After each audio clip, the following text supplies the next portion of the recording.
Hi, this is Doc Rob Sivas, the Carb Addiction Doc, back with another episode. And this kind of is a continuum of a series. Today's discussion is about the rules for eating animal products. The simple rules for eating animal products is yes. That's the end of my talk. Well, let me explain a little bit deeper, okay? Our focus is on the diseases that come from sugar and starch, carbohydrates. And our conceptual understanding is that this is not a nutrition problem. It's a substance abuse problem. It's an addiction. You've heard me talk over and over again. That's why I qualify myself as the carb addiction doc. That's my expertise. There are no carbohydrates in animal products. Yeah, an egg might have 1 gram of carbohydrates. But think about this. An egg is nature's Rubik's Cube. You do this with an egg, you've got a chicken. So therefore, everything that's in an egg is required for a chicken and there's nothing extraneous. Well, if carbohydrates were important, guess what there should be in an egg? Sugar. But there isn't. Less than 1 gram. Sugar is not necessary for human survival or for animal survival or for animal creation. Egg becomes a chicken, no carbohydrates. What is in an egg, macro-wise? A lot of fat, a lot of protein, and saturated fat, the healthy things. That's what's in animals. And over the last 200,000 years, humans have evolved because they ate animals. This thing, well, not so much mine's small, I'm a surgeon, but normal human beings, their brain is primarily fat. 65 to 70% of the normal human brain is saturated fat. Where does that come from? We can't produce a lot of that internally. We have to eat it.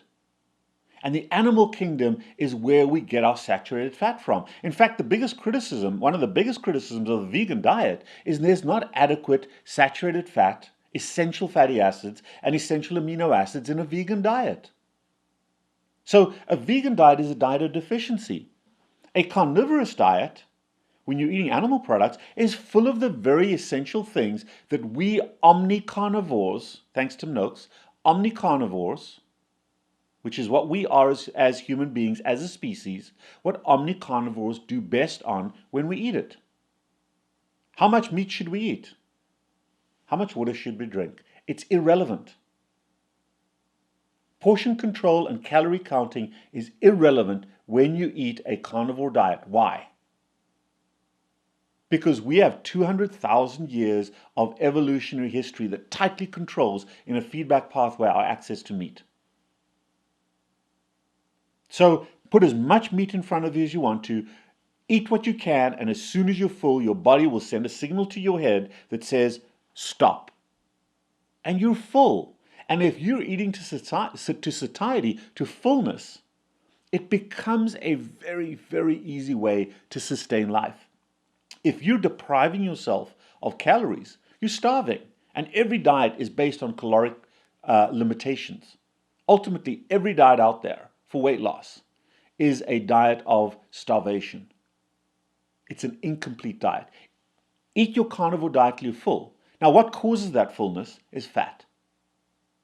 Saturated fat gets into the bloodstream very quickly, goes through the intestine first, triggers a few hormones, incretin hormones. There's several of them, peptide YY, CCK, GLP. We can go down that pathway.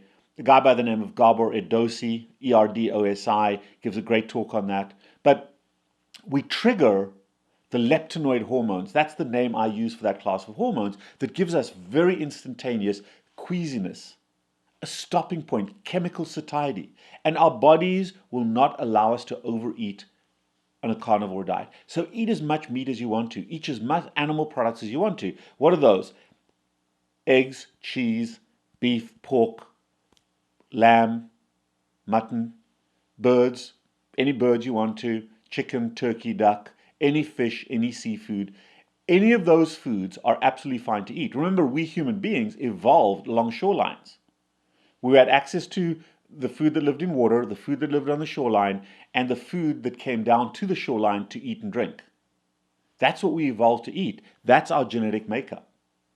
Now, the one other thing, if you're living in the United States, In most countries, we slaughter an animal and we cut it up and we eat it.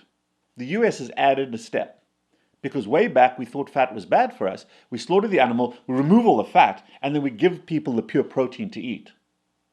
Well, unfortunately, in this country, we can't find healthy animals to eat.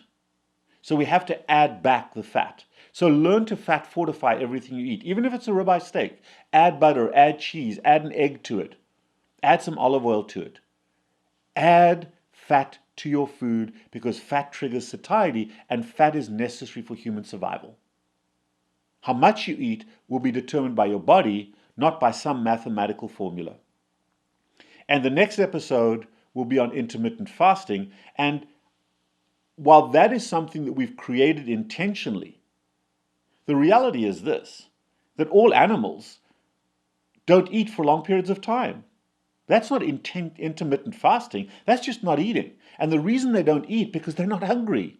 Well, sometimes they can't find food, but if food is in abundance, they don't eat because they're not hungry. And why are they not hungry? Because the leptinoids are keeping them satisfied for a long period of time. When you eat fat, when you eat animal products, you don't get hungry for a long period of time. And all you have to do is condition yourself to say, hey, I'm not hungry, I don't need to eat. I'm not going to die of anorexia if I don't eat breakfast, lunch, dinner, and 3 snacks. I can eat once a day and be satisfied. I can eat once every other day. I can eat twice a day. I'm fine doing that.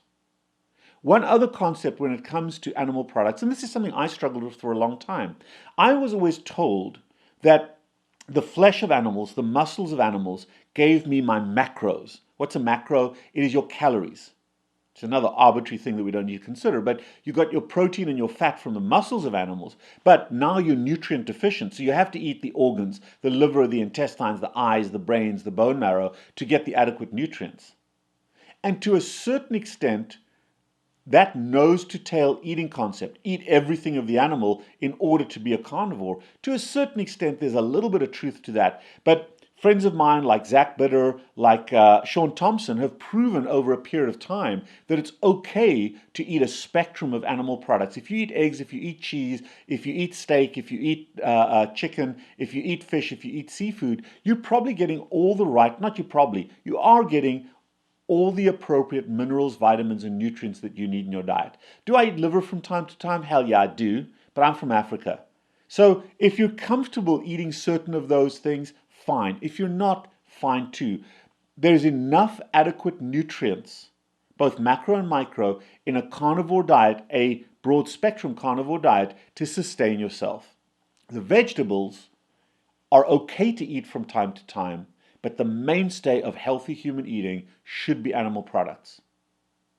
And we don't harm the earth, the climate, or kill animals in abundance when we are eating a carnivore diet. When you're eating a plant-based diet, you're fighting as much as the cow that I just ate. When you are growing vegetables, you're killing more animals than the one cow or lamb that I slaughtered to feed me for 3 months. So the emotive arguments, the ethical arguments of a non-carnivore diet, and I got a medical word I use here, they're absolute bullshit. It is not protective to the earth. It is not ethically better. It is not animal rights to not eat vegetables. We kill squirrels, we kill snails, we kill rats and mice when we grow our vegetables. Otherwise, they wouldn't be available for us to eat. So don't come with the bullshit. And from a biologic perspective, human beings are fundamentally engineered, genetically and evolutionarily, to be the best we can be when we're primarily eating animals as the star of our food. And one final thing, different portions of little things, irrelevant. In the old days, we didn't kill the mammoth and say, let's leave the mammoth here, let's go and dig up some vegetables to eat a little portion of this and that with it. No, we ate mammoth. And when we didn't have access to animals, we dug up plants and vegetables and we ate them. You don't have to eat something with your steak. Eat your steak. If you want to, you can, but you don't have to. You don't have to. So the simple practical rule I have in my own life, I'm carnivore at home. One of the reasons I'm carnivore at home is it's easy, it's simple, and I never have to throw vegetables out, which I end up doing a lot when they go off. I'm carnivore at home. When I go out, I'll have a salad, I'll have vegetables. I'll make sure they're not starchy. There's certainly no rice, potatoes, or grain in them. But I am an omni-carnivore.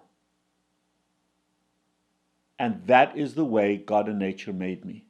And I'm doing and making myself the best I can possibly be doing that. See you next time. I hope you enjoyed that podcast. If you did, please click the subscribe button and become a subscriber to my YouTube channel. And if that message resonated with you and made you think, and you made a decision to do more to help yourself, but you need help, please come and see us. Set up a consultation. We can do it in person in my offices in Palm Beach Gardens at 561-627-4107, or in Jacksonville, Florida at 904-410-3934. I also do some long-distance consults telephonically or on Zoom. Set that up as well by calling 561-627-4107. We help people to manage their diabetes better and also to get started in obesity management. Or if you've had bariatric or obesity surgery and are struggling, give us a shout. We can help to get you back on track.